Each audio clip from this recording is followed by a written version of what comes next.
So how can I be of help? Will they ask questions? Yes. So let's start the session. We warmly welcome you all for the corporate sector discussion. We have Ms. Keshavi with us. Once again, we warmly welcome you, Ms. Keshavi. Actually, this is going to be a 30-minute discussion. So the participants have two options. One, you can unmute your mic and ask the question, or you can post your questions in the chat box. So without further delay, we'll move to the session. So the participant can raise your question, please. Okay, cool. All ears. You guys can ask me any question. Don't be shy. If you are shy, then you can put your question in the chat box. Don't mind the language. I can talk in Sinhala if you want. Doesn't matter. So let me know what are the questions that you have in mind.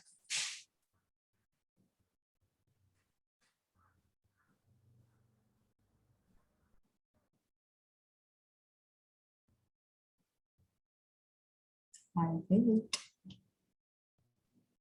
So,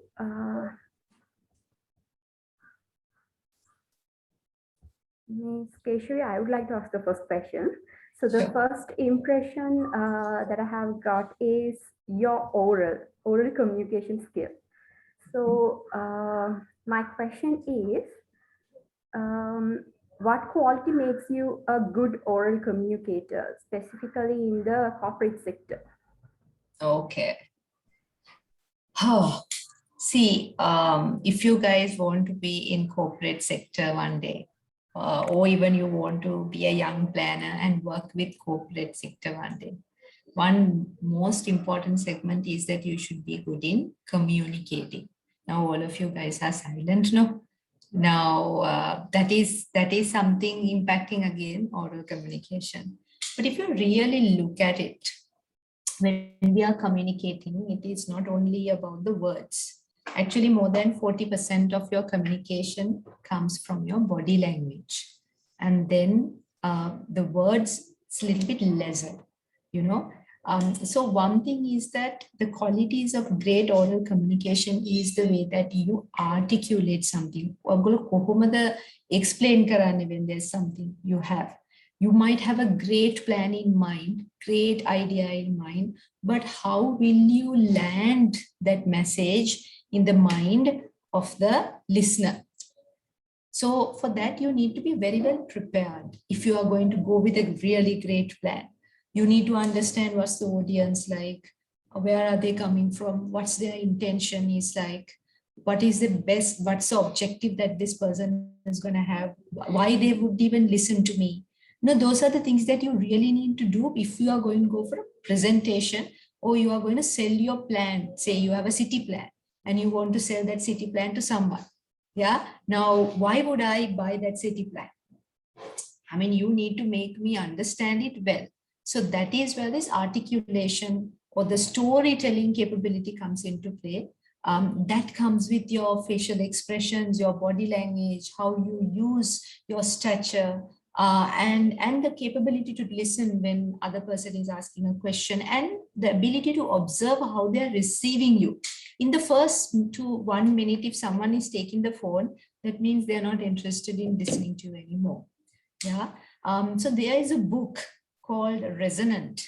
It's a very interesting book. If you can collect some money and put that, if you can get the Kindle app and buy that book, it has a beautiful story about how you can build your story and articulate your language and land something in the mind of the listener. And it even shares a very great story about a TED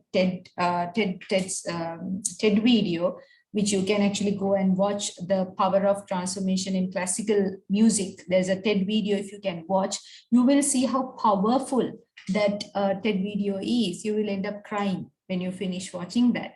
That man makes you cry up to a certain extent, not like heavy crying on but up to a certain extent, you will get some tears in your eyes because he's such a good storyteller. So oral communication, the most important thing is understand your audience, understand what is the objective that you want out of your presentation, why they should listen to you. That preparation matters a lot. That's one side to the story. Second side to the story is your oral communication gets better if you are confident. Someone might single what explain that is not because there's a language barrier. It's because you don't have the confidence, you even don't know how to do that. So sometimes people start blaming, it's about English. I don't thinking I can't speak in English, and likewise. It's not about that. It's about how good you are with your confidence levels, how you can articulate. Because you cannot articulate. Your clarity of thought in mind is not there. So think about that and start practicing. Start practicing little by little. So those are a couple of advices that I can give. The book name is Resonant, R-E-S-O. Let me tell the exact, Resonate, sorry, not Resonant, Resonate by, let me tell the author, Nancy Durrett. Nancydurate, Resonate by Nancy Durrett. Okay, that is a very interesting book. I am reading it these days because we do a lot of presentations, uplift or need to uplift communication. So it's something that we are doing that. Cool. Are there any other questions? Thank you, Ms. Keshavi. So we can move to the next question, please. Thank you for the answer, Mina. And my question is, what are the things that need to be well aware once we put our first step into the corporate world? Yeah, that what can we do and what should not we do not? So it depends on the place to, it depends from place to place. Yeah, like if you see our undergraduates don't understand the differences within the corporate sector as well. Now I'm coming from a corporate sector, but I am from a particular industry. I'm coming from fast moving consumer good industry. But if you go into corporate sector, you have apparel industry, you have aviation industry, you have a hospitality industry, you have then banking industry. Every industry has its culture, just like different schools has its own culture, different campuses has its own culture, right? So like that, every industry has its own culture and every organization has its own culture. So one important thing that you need to understand, so as an example, if you come to my company, we have a very open culture. You can wear a t-shirt and come, but that doesn't mean you can wear a short and come to office or wear rubber slippers and come to office. But there are companies, for FMCG industry, multinational, but you have to wear like proper smart casuals and go every single day, like sometimes ties, only Fridays you can wear a t-shirt. So same industry operating in the same way, doing same sort of business, but to different cultures. So therefore, one thing that you need to understand is when you are applying for a job, when you are getting into any industry, you need to do your research. You need to understand what they do. Like you do that research, right? Before coming to university, how the ragging happens or whether ragging is happening or not, what sort of words that we have to use, all that we do, right? Just like that, when you get into a company, you need to do all that research and come because every company has its own culture.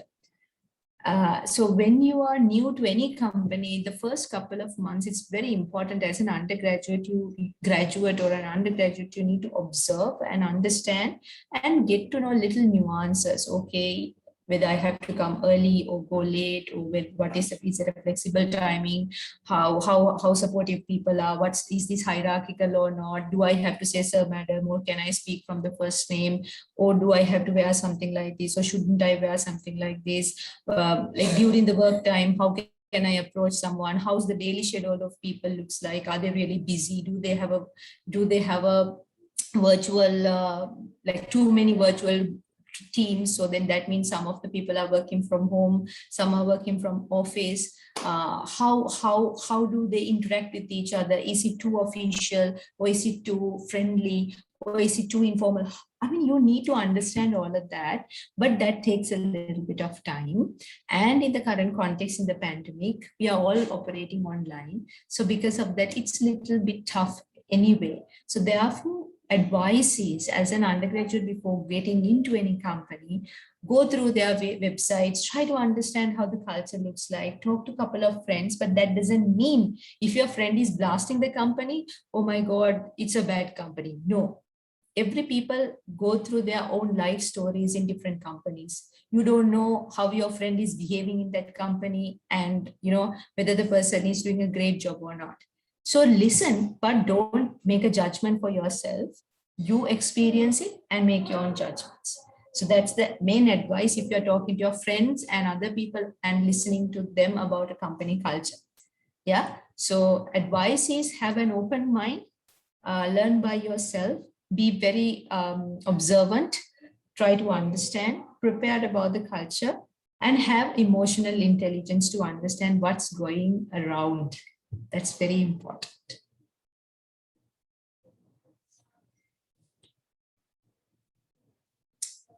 Cool. What are the other questions? Don't be shy. Thank you, madam. And now, as we know, currently the whole world is experiencing by the pandemic. So my question is that how do you look at the corporate world for the youngsters before and after the COVID-19? Whether there's huge changes or the differences? How? Yeah, so only difference that would be, I think, for all of you, you will get into a different working model, most probably, compared to us. Like we started as soon as we finished our university, what happened to us was we went to office. I traveled from all the way from Panadura to office in 3 buses, and we didn't have a laptop and we didn't work from home at the beginning, although we had the policy to work from home. We had the policy to work from home, but we didn't work from home. We like to be in office. Now, from 1.5 years, I have been sitting in this place in my house, and most probably how it's gonna look like is you'll have hybrid working coming up in the future. Yeah, I think for the youngsters, how the change will be, most probably one side to the story is the working models will be mostly different. You will have people working from another country, some colleagues you might not meet often, you will have a different engagement modules. Like we used to have our people sitting, everywhere like together, but sometimes you might be working in a culture where one person is sitting in a coffee shop, one person is at home with the baby and fostering the parents, and then like maybe you are at office, so that, and then you are only going to office for the need basis, only because of that. Or maybe you are not a permanent employee, you are working on a retainer. Different working models are popping up. So that's one different side to the story. The second thing is, with the recent changes, the jobs are pivoting around skills more than experiences. So for you guys, we'll have very steep learning curves to go through. And it's like, my sister always is, my sister's a doctor. I don't know whether she's around. My sister is a doctor because I don't want to hear. She says, I don't want to learn anymore because it's very tiring. And like there was a time we told, okay, done. This degree is done for 10 years. I don't want to learn anything. That's not what we are going to live in the future. By the time that you are done with your degree in 2024, the skills that you learn in your first year might not be valid anymore. So that means you cannot stop learning. You will have to continue to learn. And that is why, as per the recent research, it says your jobs will pivot, will be like revolving around skills rather than the experience, because sometimes skills are irrelevant. Experience is irrelevant to the skill, because it might be because of new technologies. Maybe it's because of a new model that's coming up, and probably it's the first time that even though I'm 30 years of experience on something, I'm seeing it for the first time. So experience is irrelevant. Skills, that's what matters. So in that context for you all, I think it is going to be extremely challenging, because it's about learning and learning and learning, continuously learning on things. And as an example, if you are finishing your degree on analytics and coming out of the university, we are done with our masters on analytics with experiences. So you have to be you have to keep up with the seniors by learning, because they don't have time to wait until you finish learning for another 2 to 3 years. So you have to be at it. So these are the two things that I would highlight. Thank you, ma'am. Yes, madam. My question is that I would like to know what have been the biggest challenges you have had to overcome within this particular sector? Oh, for me, actually, I think it is not the sector, it's my own self that if I ever had to come out of a challenge. I had a massive issue with my self-confidence since I was a kid. I think it has always pushed me back, and I think I still have it. But the thing is, I'm working on it. There are certain things that impact that comes from your childhood. I think if I look at a challenge, for some reason, I don't think even if I was in another sector, I would have done okay. I would not look at it as a challenge. The sector doesn't matter as long as you have the passion and the motivation and the right attitude. Only thing that will stop you from growing is you, most of the time. If you find the possibility, you will grow. The biggest impact that I had was my own self-confidence issue. And that sort of pushed me back. Like if I wanted to take 3 steps ahead, I would always take 2 steps at a time instead of 3, because I have a problem. I have had a problem. Now I'm a little bit better than I used to. But if you look at the FMCG sector, only thing that I would say is that we are a multinational. We always have the local nationalistic movement problems that we would face, saying your guys are coming from multinationals and likewise, but actually we provide a lot of employment to the country, and we have a lot of expertise to the country. We have been a company for like last 100 odd years. So that has impacted us as an organization a couple of times. But apart from that, I think as a sector-wise, another problem would have been we always move very fast because it's a fast-moving consumer company, and the consumer needs change every time. Consumer needs change every single time, and you have to be at it, continue to innovate, continue to design things, continue to work on new products. And then what happens is you need to be nimble throughout and to be flexible and move around and support the organization to grow. And you are in HR and you are working with people. You give more than you get, So that would have been challenging, but I guess with the team and the company culture, it was never challenging in that context. Only challenging thing, as I mentioned, was my own self, my own prejudices and my own lack of self-confidence issues that I had, which impacted my work. Thank you very much, madam. What else? What questions do you guys have? Yeah, madam. Hello. Okay. Okay, Sitara, go ahead. One person. Okay. Sitara. Okay. I'll first raise my question. Actually, it's most related to practical one. As a fresh graduate, nowadays we are searching new job opportunities, but there aren't a searching button related to the town planning in Sri Lankan searching bars.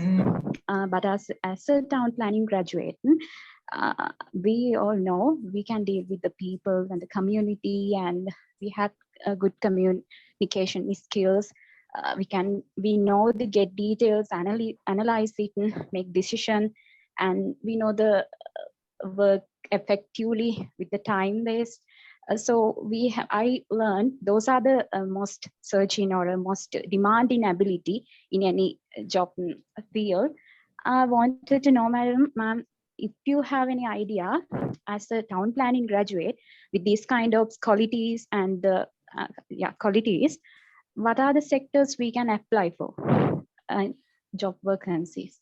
Yeah, I think, see, you all are working on fundamental cognitive skills, communication, technical, and all the type of skills that you can work on. See, like I remember I used to do chemistry, and then when we used to do chemistry, you take compounds and mix it, and for 3 hours you look at it, and then people say, how are you going to use this knowledge in the corporate sector? Obviously, your problem solving skills and then the capability of have the discipline to wait and observe and understand and logical reasoning, all that come into life in reality, because your brain get trained over the 3 to 4 years. The same thing happening with you all. So one thing I guess you guys will have to work on is, now while you are studying the technical side of it, you really need to then sharpen those skills, like say problem solving, communication, marketing, or whatever the skills that you all have, into a practical space. So this practical space can come out in your extracurricular activities and other segments that you work on, because in the end of the day, when you are applying to corporate sector, it is businesses. It's mostly either businesses or apparel sector or either aviation sector, whatever the sector. Now, if you are getting into the corporate sector or these other sectors, I guess predominantly your fundamental basic skills are there, but at the same time you need some technical skills which is required. Say if you're applying for finance, you need to know a little bit of finance to get into a finance sector. Debit credit is non-negotiable, so you need to know that. If you're applying to HR, you don't need to know anything, to be honest. It's not rocket science. You just need to have understanding of some about what happens in HR, a little bit. You can even read something and come for an interview. And if we can see that you will be able to grab and understand, people will hire you. If it is supply chain, a little bit of an understanding of supply chain is required. So you need to know some fundamental of that sector, and you have your skills developed. But when you come for an interview, when we are hiring you, we will ask questions to see whether you actually showcase these skills. That's where we need proof. That's why we ask, tell me an example where you showcased your thinking skills or logical reasoning skills, or how good you are at emotional intelligence or whatsoever, because we need proof that you have those skills and you have those you have somewhat knowledge on the technical side. If you're applying for marketing as an example, you need to have somewhat of understanding on consumer, like why advertisements are happening, why digital space are being used, what is digital marketing, somewhat of knowledge. So because if you really look at it, a marketing undergraduate or a finance undergraduate or HR undergraduate, they also come with those experiences, and they also with time develop these set of skills. So you have competition. If you have to work hand in hand with the competition, you need to showcase that you are also at the same page in terms of your technical skills as well as your softer skills. Yeah, that is where you really need to work on. I don't think it be a bigger issue in terms of the sector or the places that you can apply for, depending on the space that you are really interested in applying. Say as an example, would you apply for finance? Think about it. What makes you happy? What is it that you are good at? Then that is the main decision that you need to take, because the first question they will ask is in the interview, like I have answered this question I don't know how many times, because, oh, you are a science graduate, why you apply for HR? This is a very fundamental question. They will obviously ask, oh, you are a town planning undergraduate, so why are you applying for finance? You are a town planning undergraduate, why are you applying for marketing? So you need to be clear on as to why you are applying for that, and that is extremely important. I hope I gave some idea to you. Yes. Thank you for the inspirational explanation about my question. Thank you, ma'am. Thank you. There was someone who tried to question. Yeah, ma'am. Yes. But I would like to know is, what do you think about the management, about the corporate sector management and interconnectivity in Sri Lanka? Corporate sector management and Interconnectivity. if you define what do you mean by interconnectivity a little bit? Yeah, how those, I mean, in Sri Lankan context, how the corporate sector is interconnected, I mean. Okay. How they are connected together. Yeah, Okay, yeah. cool. So usually in Sri Lankan context, I guess most of like there's competition, obviously. So as an example, our company will have competitors and there will be like, certain distance when they are working together. One thing is that there's confidentiality in terms of the launches, new products, whatever that's coming out. But in terms of, like, say, as an example, in terms of talent sharing, say, okay, there's someone in my company, there's an intern, we don't have a vacancy here. Do you have space there? Like, I would get a call from the Nestle recruiter and ask, there's an intern at Nestle. Right now there's no space because there's no vacancy. Do you have a vacancy? I would recommend this one. So there is a connect like that, and that is because our people, because this is a small country and very highly concentrated towards Colombo. So what happens is the managers are known to each other. Like someone who has worked in Unilever would go to, say, Haley's, or to go to maybe Brandix or MAS, and we know each other. So when there's someone, say, leaving from that company and looking for another job, they would ask, like, do you have space there? We would like to send this person to here, or something like that, because everyone wants to help each other. So therefore, people are interconnected. Sometimes if our employee go to another company interview, we get to know by over a phone call, like, someone here is there from your company. So that's how interconnected, especially the HR function is.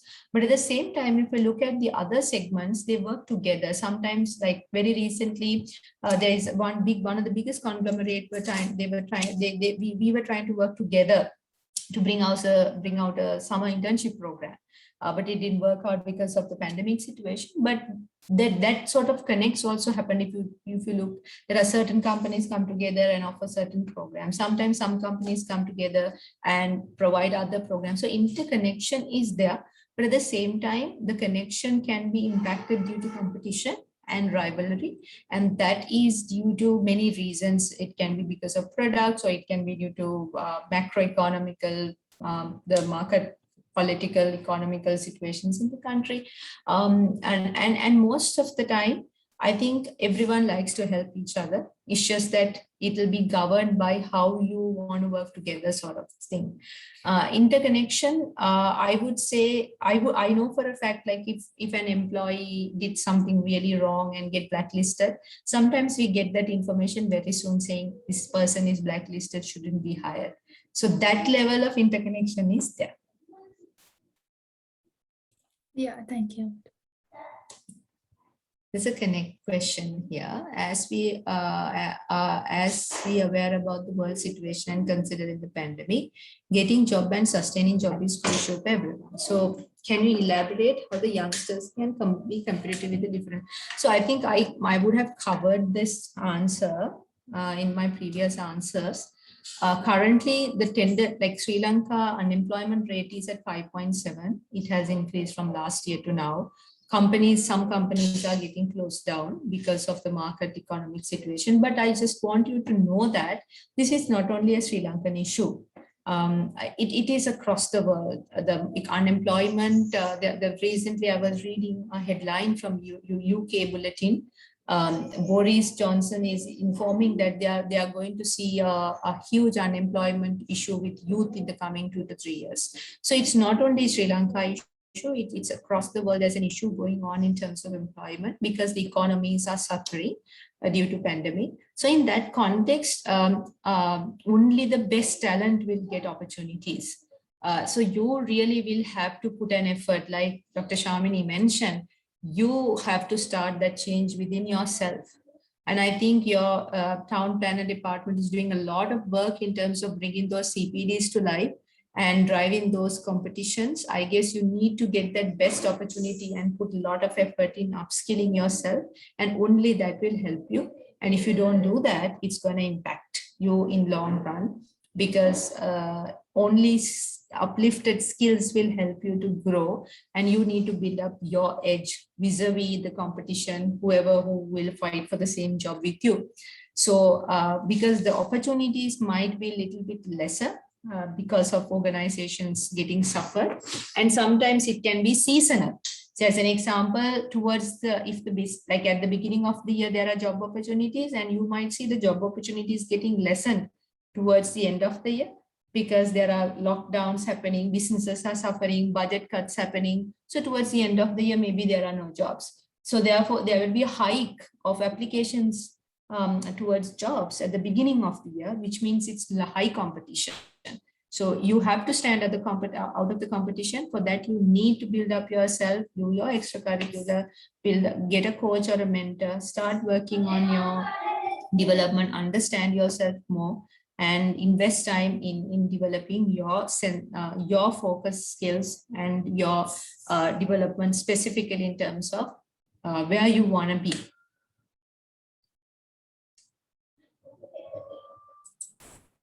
Hello, madam. Yeah, Sanoy. I have a question. Since we are a third world country, and also this globalization is happening in the world, what are the emerging areas you think in the corporate sector in Sri Lanka? See, emerging areas are also right now is a huge question across the world, to be honest. If you really go and, if you have time, go and read the research recently done by McKinsey's as well as Economic Forum, World Economic Forum. We globally, we are looking at, globally we are doing a lot of research as to what's happening because of the pandemic. The jobs that we had and we have, there is a change the way we do the jobs. Like if there was a job that required physical proximity, like, you know, you and I sit together, that's gone right now. And you can't sit together anymore. You can't share a headphone anymore, or you can't share like the laptop anymore. Things are changing. So actually right now, what can happen is there can be situations people will think about health and well-being much more differently. People might want to work from home more. I don't know whether you have read that Americans try to quit the jobs if they have to go to office. You know, so but there are other side to the story as well. You know, like a lot of females have left the jobs across the world because they cannot manage the work and the family and the baby and the husband and the father and mother and everything. So there's a huge impact on female talent because of that. But at the same time, some set of people are quite happy working from home and they want a pure balance. So it's a question mark. As far as we get information that there will be some impact for like 2 to 3 years if there's no proper medicine, no proper health plan comes up when it comes to aviation industry, hospitality industry. They say there can be a hit, but at the same time, a lot of jobs they are trying to automate and digitize and try to figure out ways and means to reduce these touch points. So there will be impact on operational workers who are doing operations, but that doesn't mean jobs are going to get 100% automated or 100% like gone, because you need human brain up to a certain extent, but certain percentage of work in a job will be digitalized, automated. That is why more and more organization will look for talent with cognitive skills like thinking, logical reasoning, and problem solving and communication and likewise, because that cannot be replaced by machines. So, but all the operations, non-value adding work, routine things like, you know, reporting and stuff like that, there's a high tendency that those stuff can get automated or digitized. You know, the push of a button that you can get it rather than having someone else doing that. So in that context, the more focus will go to humanized skills. And that is what I can tell right now. In Sri Lankan context, I guess it will take some time for Sri Lanka to change, I guess, comparatively compared to other countries across the world. Right now, I cannot predict what industries can move away or be there, because we are still working on as who we are, but we will obviously grow. I think there are some information coming up of a lot of investments, and with the harbor, with the Colombo city coming up, this what do you call, what is that name? What's the name of that city near the parliament? The Chinatown? I don't know what is that? Right. With that coming up, there's an expected number of employment coming up. So with that, there will be a lot of different types of employment, but Port City, yes, Port City. I have not gone to Colombo for 1.5 years. So Port City, they were proposing some 80,000 plus jobs. So anyway, as when urban development happens, there comes the boosting of jobs. So, but right now, not in a position to exactly predict. Globally also, they are trying to predict, but there is a report out there in McKinsey's. Go and read it, but that's for the whole world. In Sri Lankan context, we are not getting much information as to what's happened, but what my feel is we will be like this for 1-2 years. But with the changes, hopefully we will get some more insights. So thank you very much, Keshavi. It's 2 minutes. I think we are going to wind up the session. So thank you very much for sharing such valuable, informative session with us. And we are so privileged to have you. And once again, thank you very much. Also, we would like to convey our thanks to all the participants for raising the questions and making this session so interactive and interesting. And thank you all. So we can rejoin to the main session again. Thank you. Thank you, everyone.